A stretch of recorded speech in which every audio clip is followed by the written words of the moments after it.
Bangladesh New Zealand সিরিজের খবর জানাতে মিরপুর স্টেডিয়ামে আছেন স্টাফ করেসপন্ডেন্ট নিলয় মজুমদার। সরাসরি যাচ্ছি সেখানে। নিলয়, ইনজুরি কাটিয়ে উঠলেও মোস্তাফিজকে একাদশে রাখা হলো না কেন? আর সৌম্য সরকারের ফেরাটা দলের জন্য কতটা উপযোগী হলো বলে মনে করছেন?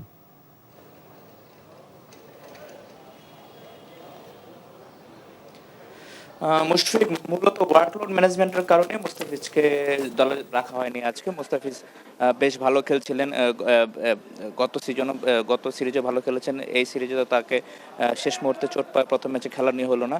এই ম্যাচটা তো বসানো হয়েছে, আবার তার টি-20 খেলতে হবে। তো মুস্তাফিজ লম্বা সময় ধরে খেলে আসছেন, তো একটা ওয়ার্কলোড ম্যানেজমেন্টের বিষয় তো থেকেই যায়।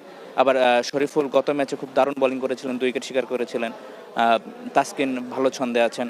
নাহিদ রানা তো আজ 2 উইকেট শিকারই করলেন। তো যে সিদ্ধান্তটা নিয়েছে টিম ম্যানেজমেন্ট তার সফলতা দেখা যাচ্ছে। বোলিং নিয়ে আসলে ভাবনাটার অত সুযোগ নেই, তবে সৌম্যকে আজকে ফেরানো হচ্ছে। আফ্রিকার পরিবর্তে হয়তো আশিফকে আরো একটা ম্যাচ দেওয়ার সম্ভাবনা ছিল বা সুযোগ দেওয়া যেত, সে কথা হয়তো বা সে প্রশ্নটা তো তোলাই থাকতে পারে। বাট সৌম্য যে জায়গায় আজকে খেলবেন, যেহেতু টপ অর্ডারে ব্যাটিং করেন, সৌম্য যদি তাকে ব্যাটিং করানো হয় তাকে খেলতে হবে টপ অর্ডারই। হয়তো বা 3 নম্বরে তাকে ব্যাটিং করতে হতে পারে।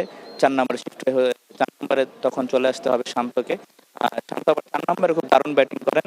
শান্ত গড়টাও হচ্ছে ঈর্ষণীয় ওই জায়গাটায়। তিনি 47 করে ব্যাটিং করেন 4 নম্বরে। তো এই মুহূর্তে যে সিদ্ধান্ত নিয়েছে বাংলাদেশ টিম। জানছিলাম বাংলাদেশ নিউজিল্যান্ড সিরিজের দ্বিতীয় ম্যাচের খবর।